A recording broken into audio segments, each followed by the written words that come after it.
Welcome back to the CW Clinic. My name is Chris. I'm your host. And today we're going to talk about some heavy shit. We're going to talk about expectations of yourself, others, and the boundaries that you lay down to hold those expectations.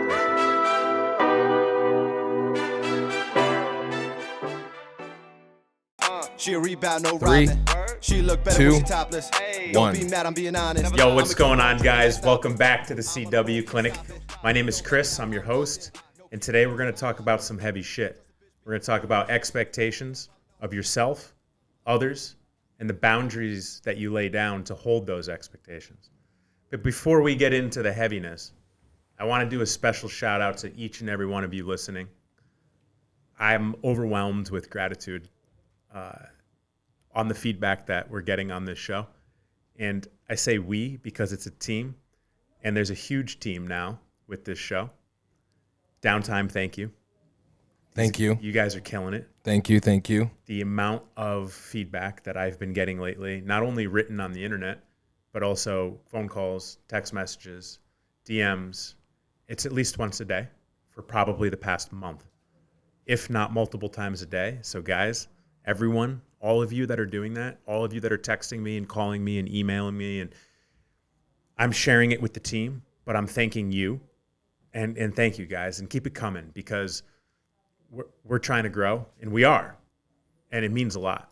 So Yes, sir. Big thank you. This would not be happening without Mike and Downtime and Thanks, the team.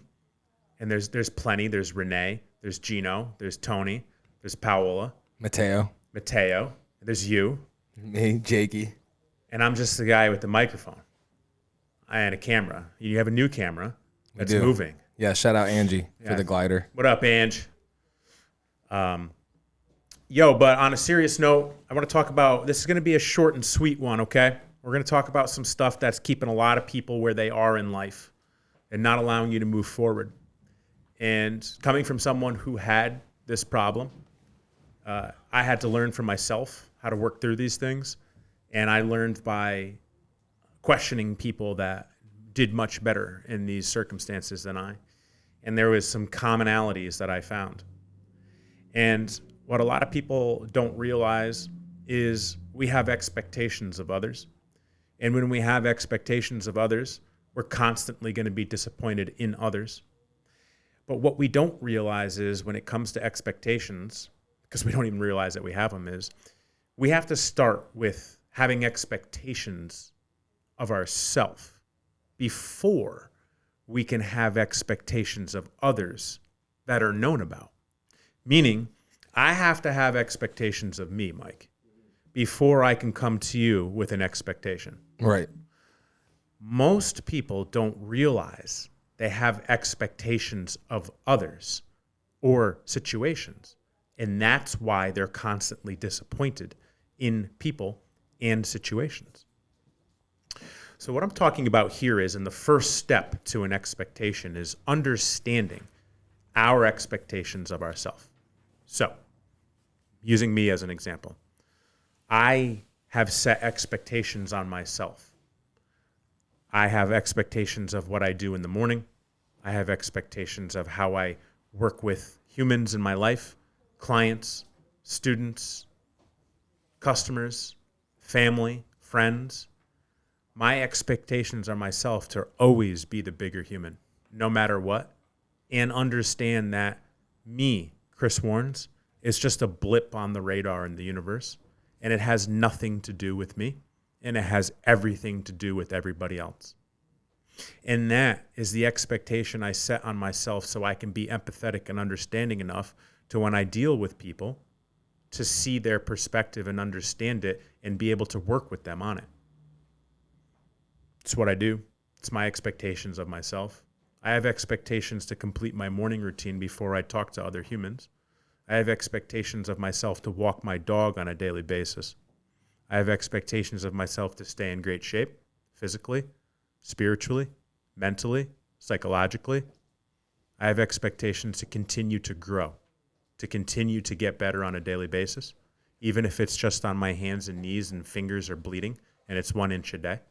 I have expectations to have leisure time, to shoot pool, to snowboard, to shoot guns.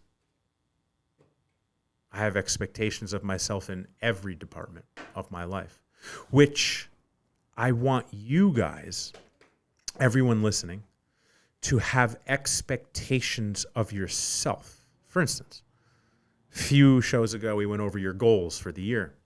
Those are your expectations for the year. Right, Mike? Does this make sense? 100%. Right. Now, that's macro for the year. Having micro expectations on a daily basis is critical. Do you follow me? Yes. Am I making sense? 100%. Okay, I'm making sense. If you have expectations of yourself, not only will you do better, but then once you understand your expectations and what an expectation is, only at that point can you have expectations of others and have it be a healthy relationship. For instance, let's use an expectation between us two, Mike. How does that sound? Let's do it. All right. Let's say that my expectation of you and downtimeTV is to continue to be fucking awesome and produce this show. Right. Which is a shared expectation. You and I and your brother had this conversation before it ever happens and laid the expectation down of you're going to produce the show. Right. Right? Yep. Is that an expectation? Correct. Right. Okay. Now, it's a relationship and it's a two-way street. And it's what's not important is the other half of things.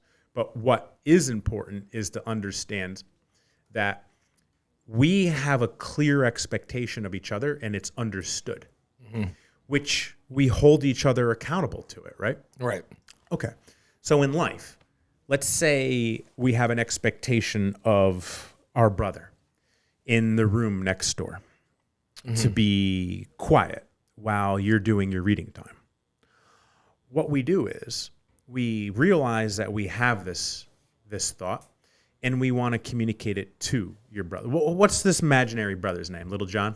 We could do John because that's technically Jake's name. Little John? His nickname's Jake, but his name's John. Is it? Yeah, John Michael Healy. Little John? All right, we're going to call him Little John. All right. Unless Little Jake. No, we always called him Jake, but if he was in trouble, it was John. Okay. So it's like Christopher for me. Yeah. Christopher. Oh, fuck. Uh-oh. Okay, Nance, my mom's coming for me. Wooden spoon in hand, breaking that fucking shit over my ass, stuffing bars of soap down my mouth type stuff. Thanks, Good. Mom. I love you. I turned into a great man. I appreciate you. No, on the real, my mom's an angel. I love you, Mom. And Mom listens, by the way. She's an avid listener. So Little John is loud in his room, and Chris wants to set an expectation that while Chris is doing his morning routine, when he's meditating and journaling and writing affirmations and such, he at 6 o'clock in the morning, from 6 a.m. to 7 a.m., he's going to ask Little John if that time can be respected to where Little John's not rapping. And what are some raps that actual Little John did? Throw it up. He didn't he do To the Window or Yeah. right? And then he would just always say yeah. Yeah. So my expectation is that Little John wouldn't get loud and do his raps at between 6 a.m. and 7 a.m. And when you come to someone and you have that conversation with them, you're not demanding, okay? You're not telling someone, hey, this is what's going to have to happen. No, that's not how we do things. When you approach someone and you want an expectation to be met, okay, you want to ask them that if it's good for them too. Does that make sense, Mike? Yeah, because you got to be considerate. You got to be considerate, and you never be condescending. No. Never talk down to. No. Never throw big names out. Right. Never act like you're big leaguing or getting better than someone. Never. You ask. And when you have an expectation to be met, it will be likely met if you ask and come to resolution with the person rather than demanding. Right. So, the first step is to have expectations of yourself. The second step is when you have healthy expectations of yourself and you hold yourself accountable to meet those expectations, you could then begin to have conversations with others and have expectations of them. But how we do that is we address them politely, empathetically, and nicely, because you get more bees with Honey. than, More bees and honey than vinegar. Now, the saying Yes, it's so true. has been distorted over the years several times, but that's how Dale Carnegie teaches it. You get more bees with honey than vinegar. It's a chapter in How to Win Friends and Influence People. I've probably read that chapter 20 times. And the point is, the nicer that you are, the more bees you'll get with honey. The nicer that you are, the more likely that you will get what you're looking for.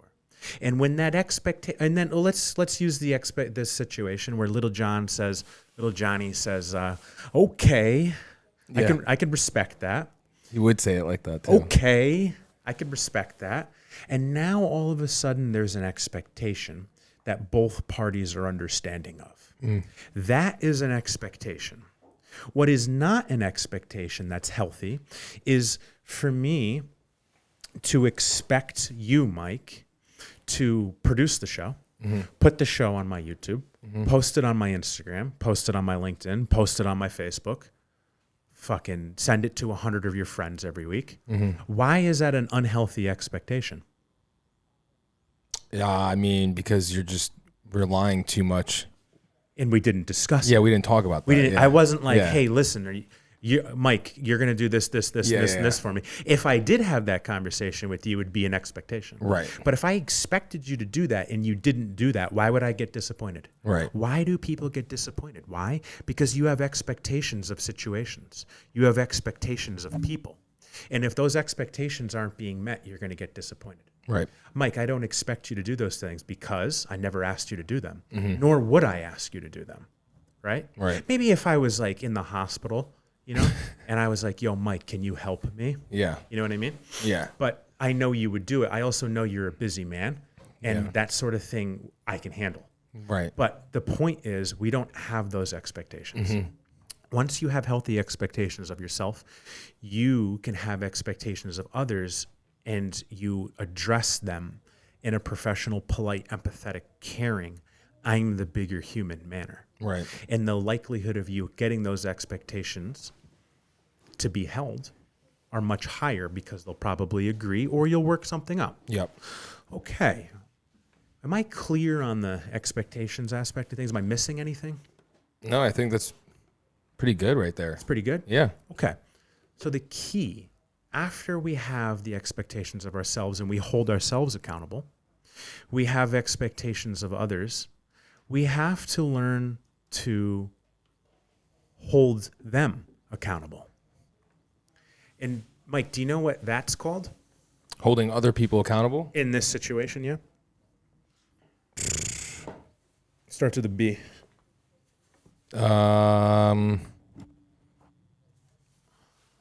Butter. Paola, what is it? I don't know. Bacon. Paola, what'd you say? Isn't she supposed to have a mic? I know. I didn't want to say anything. I tried, Paola. Boundaries. Boundaries. Okay. Of course. Here's another one, guys. Said Right? butter and bacon. I like butter and bacon. Yeah. Here's another one, okay? What a lot of people don't realize is how to set and hold boundaries, okay? All right. Let's use the situation of little Johnny. Yes. Okay. Little Johnny starts rapping at 6:45 in the morning, 2 days after you had that conversation, and there was expectations that little John wouldn't be rapping. Okay. So what do? We go over to little Johnny after he's done rapping, and we say, hey, little John, we had this conversation about, well, first things first, your raps are magnificent. You should rap with Jay-Z. That's how good you are. And I love that you rap. Okay. However, we discussed that between 6 a.m. and 7 a.m., I was going to do my morning routine, and you would just hold back from your raps during that hour so I can have my time. And then depending on how little John reacts is really going to be the tone of the situation. But the interesting perspective here is we're setting a boundary, okay? We're setting a boundary and holding the individual responsible for crossing that boundary, okay? The key is to embrace the difficult conversation. No matter how uncomfortable the conversation is, you have to hold your boundary. Our boundary was little Johnny wouldn't rap between 6 and 7, so I can do my morning routine. You have to confront the boundary, and you have to hold the boundary in place. Because ultimately, if we set those expectations and we set those boundaries, but we don't hold the person stepping over the line, or in this case, the boundary accountable, guess whose fault it is? Ours. It's ours. Yeah. It's not theirs. No. Did they make a mistake? Yeah. But whose fault is it if we get disappointed and get maybe a little upset about it, or maybe a little angry about it and suppress it and get passive about it? Right? It's our fault because we didn't hold the boundary. You can call me the boundary holder. That's what I do. I hold everybody accountable. But I also make it very clear from the start what my expectations are. And that's why. And I'm not perfect, but I hold people accountable because I love them. I don't hold them accountable because I want to hurt them. But that's where we grow, is in the uncomfortable conversations. And when we have healthy expectations of ourselves, we hold ourselves accountable to our own boundaries. We can have healthy expectations of others. We can hold them accountable and hold the boundaries. Guys, understand that if you're not holding your boundaries, if you say this isn't good for me, but you continually allow that what is not good for you to happen, you're not letting the boundary stay where it needs to be, because it's constantly being stepped over. Being clear about the expectation is the key, right? And there's boundaries on everything. There could be boundaries in relationships. A very important boundary for a lot of people is maybe their personal time within a relationship.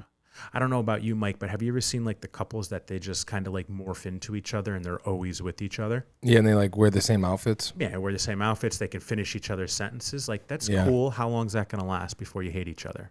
I don't know about you, but I've seen a lot of relationships end because they didn't take the time to fulfill themselves in the relationship and be their own person, and they got lost in it. A big one in relationships is having boundaries for your own space. And if, for instance, here's a big one. Say you get into an argument with someone, like your girlfriend or boyfriend or so on and so forth, and you say to your boyfriend or girlfriend, hey, listen, I need to take a little space and go for a ride and cool off, okay? That's a boundary, okay? Do you understand? Yep. Right? If that person who's saying the same thing ends up going into an argument and getting out of hand and you start yelling at each other, that's that person's fault. They're not holding their own boundaries. Do you understand? Yep. It's not the partner's fault. Does the partner make a mistake? Sure. But the key is to hold the boundary, to hold the line, to hold the boundary. And if you hold the boundaries on expectations, your life will immediately and long-term get better, because things that aren't good for you will no longer be in there. Am I making sense? Yes. Yes. You know, guys, I just really wanted to talk about boundaries today. I want to talk about expectations. I think ultimately I broke it down in a pretty simple process, Mike. Yeah, I would say so. You know, and, you know, there's a lot of like undertones here, but the point to it is this is an opportunity to teach, speak from experience, and we can all grow. And I want everyone to know that before I go, everybody, we're done with the first month of 2021, okay? We're moving closer to normalcy, if that will ever be. Everyone is going to be just fine. Everyone's going to continue to grow. Everyone's going to continue to get better. Everyone better be chasing down their fucking goals, right? All of you have the capacity to achieve whatever you set your mind to. All of you can manifest whatever the hell you want. Everybody is powerful. I am here for all of you. I'm wishing you guys the best. I hope everybody's kicking ass, and I'll catch you next week. Peace.